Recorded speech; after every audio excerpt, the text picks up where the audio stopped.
साध संगत जी अज तुसीं 34वीं सिख डे परेड दे विच जुड़े हो। ये परेड जिवें बुलारियां ने दस्सिया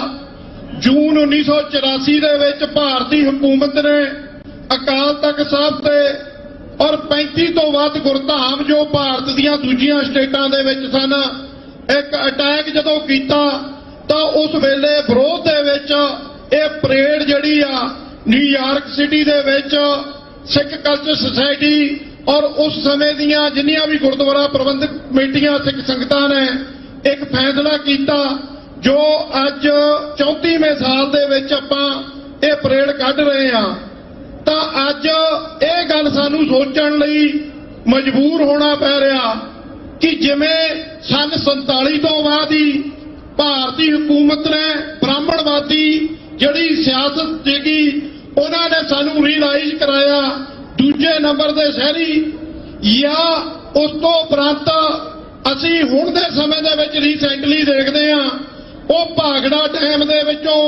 पंजाब दी जिहड़ी गल नूं खत्म करना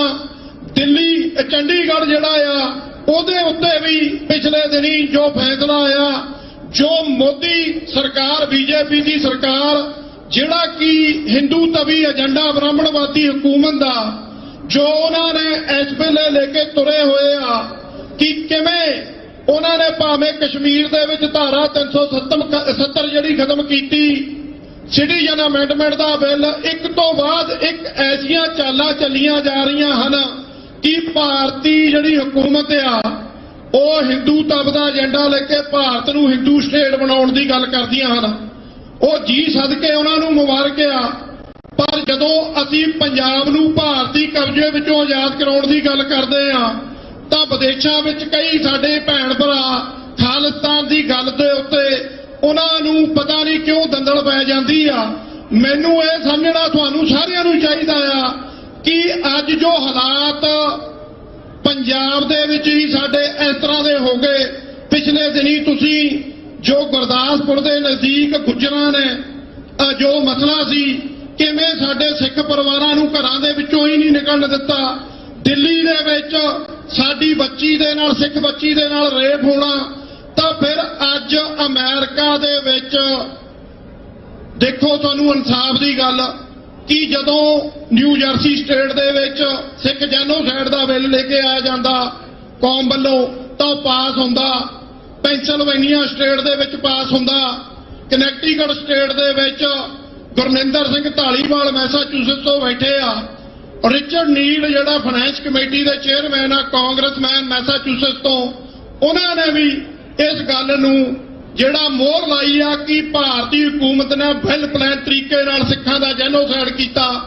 और Sikh Coordination Committee East Coast World Sikh Parliament Sikh Caucus American Gurdwara Prabandhak Committee अलग अलग स्टेटां दे विच वर्क करदे आ कि जिहड़े बिल आ national Sikh day Sikh awareness month इस तरीके दे नाल सिख कौम की गल जिहड़ी आ अमेरिका दे विच हो रही आ तां मैं लास्ट दे विच साडी कौम दे जथेदार सरबत खालसा 2015 दे विच कौम ने साजे थापे तां तिहाड़ जेल दिल्ली दे विच बंद आ अज दी जिहड़ी परेड आ बंदी ਸਿੰਘਾਂ ਨੂੰ समर्पित की गई आ तां फिर सानू लोड़ आ साडे पास कई बारी गल करदे कि कौम दे पास लीडर नहीं साडा लीडर तिहाड़ जेल दे विच बंद बैठा आ ते जदों 11 जनवरी नूं फतेहगढ़ साहब तो गवर्नर हाउस चंडीगढ़ तक बंदी ਸਿੰਘਾਂ ਦੇ ਸੰਬੰਧ ਦੇ ਵਿੱਚ ਮਾਰਚ ਆਉਂਦਾ ਆ ਤਾਂ ਫਿਰ ਉਸ ਯੋਧੇ ਦੀ ਸਾਡੇ ਜਥੇਦਾਰ ਦੇ ਇੱਕ ਮੈਸੇਜ ਤੇ ਹਜ਼ਾਰਾਂ ਦੀ ਤਾਦਾਦ ਦੇ ਵਿੱਚ ਪੰਜਾਬ ਦੀ ਧਰਤੀ ਦੇ ਨੌਜਵਾਨ ਉੱਠ ਖਲੋਂਦੇ ਆ ਤਾਂ ਸਾਨੂੰ ਵਿਦੇਸ਼ਾਂ ਦੇ ਵਿੱਚ ਵੀ ਖਾਲਿਸਤਾਨ ਦੀ ਮੁਹਿੰਮ ਨੂੰ ਹੋਰ ਪ੍ਰਚੰਡ ਕਰਨਾ ਪਏਗਾ। ਤਾਂ ਮੈਂ ਜ਼ਿਆਦਾ ਸਮਾਂ ਨਾ ਲੈਂਦਾ ਹੋਇਆ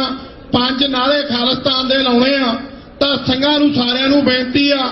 ਜਵਾਬ ਜ਼ਰੂਰ ਠੋਕ ਕੇ ਦਿਓ ਖਾਲਿਸਤਾਨ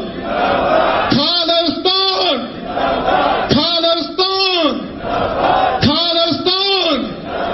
ਖਾਲਿਸਤਾਨ ਜਥੇਦਾਰ ਹਮਾਰਿਆ ਵੀਰਾਂ ਤੇਰੀ ਸੋਚ ਤੇ ਸਿੰਘੋ ਤੁਹਾਡੀ ਸੋਚ ਤੇ